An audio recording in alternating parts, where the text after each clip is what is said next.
परिवारवाद से निकलेगी, लेकिन नहीं, ये परिवारवाद से निकलने वाली पार्टी नहीं है। मैं तो अखिलेश यादव जी को हाथ जोड़ के एक समझौता, एक वो देना चाहता हूं, राय देना चाहता हूं कि आप अपने पार्टी का नाम बदल दीजिए, समाजवादी की जगह उसका नाम रखिए परिवारवादी पार्टी। अब भौजी आवे चाहे गावा लोग अगवा, चाहे भौजी आवे चाहे अब आजमगढ़ होई और होई चाहे पर फैसला अटल रहे, अखिलेश हुए फरार निरहुआ डटल रहे। संसद भवन में आप गूगल करके देखना, गूगल में मिलेगा आपको कि अखिलेश यादव ने संसद में आजमगढ़ के बारे में कितनी बार बात किया, तो आपको मिलेगा उत्तर 0। कितना? 0। तो उस दिनकर जी की 2 लाइनें याद रखिए, सिमटी बाहों को खोल गरुड़, उड़ने का जब अंदाज बदल, जो हद तेरा है छीन उसे, भिखमंगों की आवाज बदल।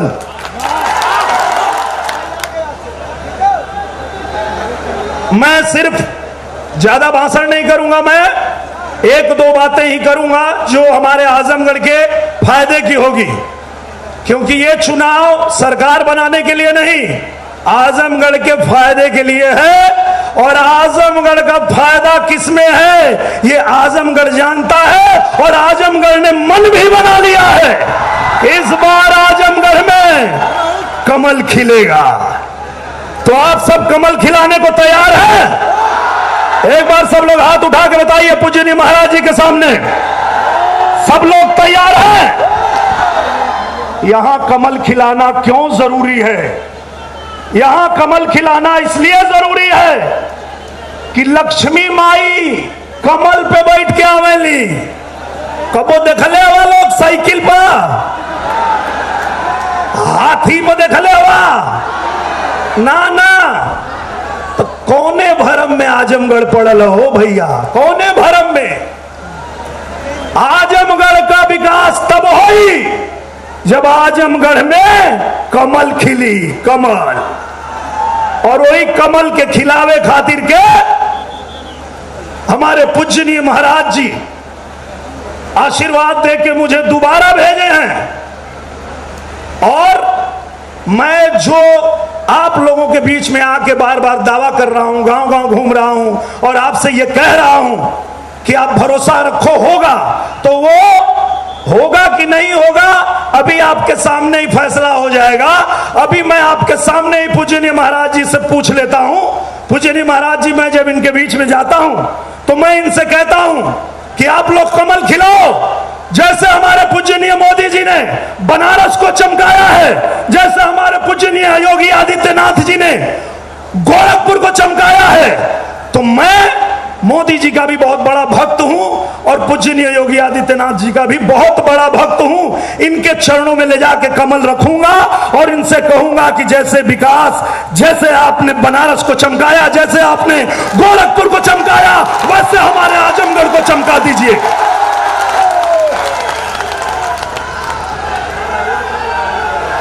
तो इस बार न जाति के लिए न धर्म के लिए, इन सब से ऊपर उठ के सिर्फ और सिर्फ कमल का निशान दबाइएगा अपने आजमगढ़ के लिए, क्योंकि यही चुनाव तय करेगा। पृथ्वीराज फिल्म आई है, देखे कि नहीं आप लोग? तो मैं कहले है ना कि अब न चूक चौहान, तो आजमगढ़ के पास भी ये आखिरी मौका है, अब मत चुकिया लो। अब अगर चूक गईला तो फिर हमके दोष मत दिया लो, हम तो अपन कुल छोड़ छाड़ के आ गए। काहे? पूजनीय महाराज जी जब कोरोना काल में सारे प्रदेश के मुख्यमंत्री सोचने लगे हम क्या करें, कैसे करें, जो हमारे आजमगढ़ के लोग, बलिया के लोग, देवरिया के लोग, पूर्वांचल के लोग, यूपी के लोग, बिहार के लोग अलग अलग राज्यों में जाते हैं काम करने के लिए, रोजी रोटी के लिए, वो वहां फंस गए। और जब वहां से उनको घर वापस आना हुआ तो बड़ी मजबूरी में थे। तब पूजनीय महाराज जी ने कहा कि मैं सभी लोगों को सुरक्षित लेके अपने उत्तर प्रदेश में आऊंगा, उनके खाने की व्यवस्था करूंगा, उनके रहने की व्यवस्था करूंगा, उनके दवा की व्यवस्था करूंगा। ऐसे हमारे पूज्यनीय योगी आदित्यनाथ जी, हमारा सौभाग्य है, आपका सौभाग्य है। हम लोग भारत के किसी भी राज्य में जाते हैं, बड़े भैया रवि किशन जी जाते हैं, तो लोग कहते हैं कि आप लोग बड़े भाग्यशाली हो कि आपके मुख्यमंत्री पूज्यनीय योगी आदित्यनाथ महाराज जी हैं। वो कहते हैं कि काश हमारे राज्य को भी एक योगी आदित्यनाथ जी जैसे महाराज जी मिल जाते तो हमारा भी कल्याण हो जाता। तो अब पूरे उत्तर प्रदेश का जैसे कल्याण हो रहा है, विकास की लहर दौड़ रही है, वैसे ही आजमगढ़ को भी हमें उस विकास की लहर से जोड़ना है, डबल इंजन की सरकार से जोड़ना है। और इस बार बिना गलती किए आप लोग कमल के निशान वाला बटन दबाइएगा। अच्छा ये बतावा लो, सबके मौका देने वालों 1.5 साल खातिर अपने निरहुआ के एक मौका ना दे सकला लो। 1.5 साल खातिर भरोसा ना है, हाथ उठा के बतावा लो। बस 1.5 साल दे डालो। पूज्यनीय महाराज जी ने कहा है कि चिंता मत करो, जैसे आजमगढ़ में कमल खिलेगा देख लेना किस तरह से तुम्हारा आजमगढ़ चमकता है। वैसे ही पहले इन्होंने सारी सौगात देनी शुरू कर दी है। आजमगढ़ में ही विश्वविद्यालय दे दिया इन्होंने। पूज्यनीय महाराज जी ने सुहेल देव महाराजा के नाम पे ये विश्वविद्यालय दे के राजभर समाज का भी माथा ऊंचा किया है, गौरव बढ़ाया। इसके लिए भी एक जोरदार ताली होनी चाहिए,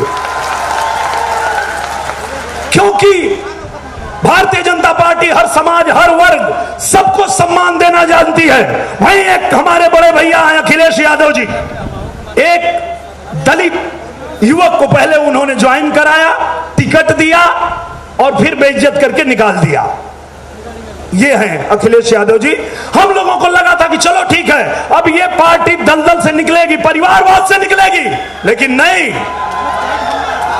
ये परिवारवाद से निकलने वाली पार्टी नहीं है।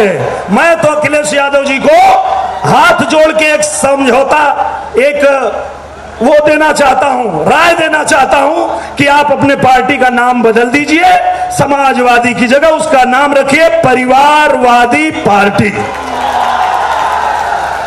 समाजवाद का परिभाषा समझते हैं आप? नहीं समझते आप। समाजवाद का मतलब होता है समाज के हर वर्ग को साथ लेके चले, वो समाजवाद है। और वो अगर समाज को एक साथ लेके चलने का कोई काम करता है तो वो एक ही पार्टी है, और वो है भारतीय जनता पार्टी। तो अब भारतीय जनता पार्टी के लिए मैं आया हूं यहां। पूज्यनीय महाराज जी ने, पूज्यनीय प्रधानमंत्री जी ने मुझे एक और अवसर दिया है। अब ये अवसर मैं आप लोगों के पास हाथ जोड़ के विनती करने आया हूं कि दोबारा मौका दिया लो कि ना दिया भाई, एक बार जिता दिया लो। हाँ पता न आगे मौका मिली कि ना है। चाची लोग, बहन लोग, आखिरी मौका मिला नहीं रहुआ के। ए बहनी कमल का बटन दबैया,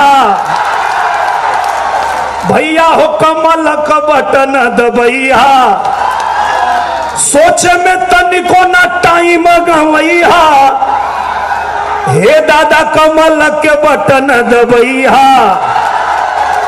और मैं क्यों कहता हूं कि आप कमल का बटन दबाएं, उसके पीछे भी एक कारण है। और वो कारण ये है कि अखिलेश हुए फरार। मौका तो दिया था आपने 3 साल, उनको 5 साल के लिए दिया था, 3 साल में ही फरार हो गए। तो अखिलेश हुए फरार, निरहुआ निरहुआ निरहुआ डटल रहे। अब भौजी आवे चाहे गावा लोग अगवा, चाहे भौजी आवे चाहे, अब आजमगढ़ होई और होई चाहे पर फैसला अटल रहे। अखिलेश हुए फरार, निरहुआ डटल रहे। मैं पूजनीय महाराज जी के चरणों में प्रणाम करते हुए ये कहता हूं, जीवन भर से ही निरहुआ आजमगढ़ के लिए डटा रहेगा, बस अपना आशीर्वाद प्यार दे दीजिएगा। और मैं ये कहता हूं, आप लोगों को वैसा धोखा नहीं दूंगा जो धोखा आप लोगों को बार बार समाजवादी पार्टी देती है। आप लोगों को एक बार गिलानी नहीं होती है, बुरा नहीं लगता है? आप लोग को समझ में ये बात क्यों नहीं आती है कि बार बार जाते हैं पूर्वांचल में, आप पैदा हुए हैं, आजमगढ़ में पैदा हुए हैं, सफाई इटावा में जाके भीख मांगते, भैया टिकटवा दे दा, भैया टिकटवा दे दा, भैया टिकटवा दे दा। अच्छा लगता है? अच्छा लगता है क्या? अरे अगर यादव ही लड़ाना था तो आजमगढ़ की धरती पे आहिर पैदा नहीं हुए हैं क्या? पूर्वांचल की धरती पे यादव पैदा नहीं हुए क्या? पर किसी भी जाति धर्म समाज के लोगों को लड़ाना है तो यहां के लोगों को लड़ाओ। बार बार कभी आप लड़ेंगे, कभी आपके पिताजी लड़ेंगे, कभी आपकी बीबी लड़ेंगी, कभी आपका भाई लड़ेगा, नाती पोता। अरे ये क्या है? तो इससे बढ़िया तो फिर रहने दिए होते राजशाही। लोकतंत्र की जरूरत क्या थी? लोकतंत्र की आवश्यकता क्या थी? जब लोकतंत्र आया है तो सबको मौका दीजिए। जैसे हमारे पूजनीय महाराज जी मौका देते हैं, हमारे पूजनीय मोदी जी मौका देते हैं, भारतीय जनता पार्टी मौका देती है। यही बगल में गोरखपुर से देखिए, हमारे बड़े भैया रवि किशन जी को मौका मिला और हमारे बड़े भैया आज वहां पे लगातार जाते रहते हैं। जब मैं देखता हूं तो भैया गोरखपुर में है, भैया गोरखपुर में है। जो लोग ये कहते हैं कि निरहुआ चुनाव जीत जाओगे तो बंबई भाग जाओगे, हमारे बड़े भैया रवि किशन जी भाग गए क्या?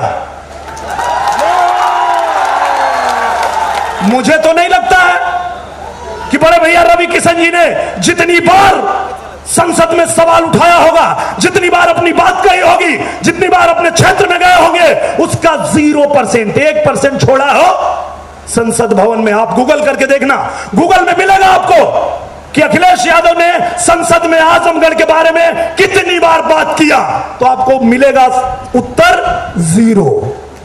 कितना? 0।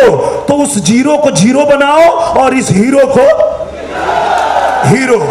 कहा है कि ये हीरो के हीरो तो आना लोग बनोले हवा। यही बगलिया में गाजीपुर में हम गाय चरावत रहनी और तो हम लोग आशीर्वाद दे के प्यार दे के हमके भेज देला बंबई। हम जाके फिल्म में काम करे लगनी और वहां भी बड़ा सम्मान प्यार मिलल। अब जब पूजनीय महाराज जी आप लोग को सेवा करे खातिर बुला लेना कि ठीक है, बड़ी अच्छी फिल्म बनाते हो, बनाना आजमगढ़ में बनाना, वहां सारी सुविधा लगा देंगे, वहीं करना। लेकिन आजमगढ़ के लोगों को सेवा की जरूरत है, सेवा करो। वहां धोखेबाज परिवार आके बार बार धोखा देके भाग जाता है, तुम चलो वहां चल के सेवा करो। तो मैं आपकी सेवा करने आया हूं और आप लोगों को बताना चाहता हूं कि अब आप लोग एक बात, आखिरी 2 लाइन मेरी मान लीजिएगा और पूर्वांचल का, आजमगढ़ का नाम हंसाइए मत। और दिनकर जी की 2 लाइनें याद रखिए, सिमटी बाहों को खोल गरुड़, उड़ने का जब अंदाज बदल, जो हक तेरा है छीन उसे, भिखमंगों की आवाज बदल। बस इन्हीं शब्दों के साथ मैं सबका धन्यवाद करते हुए अपने वाणी को विराम देता हूं। भारत माता की जय, जय श्री राम, जय भवानी। बहुत बहुत धन्यवाद।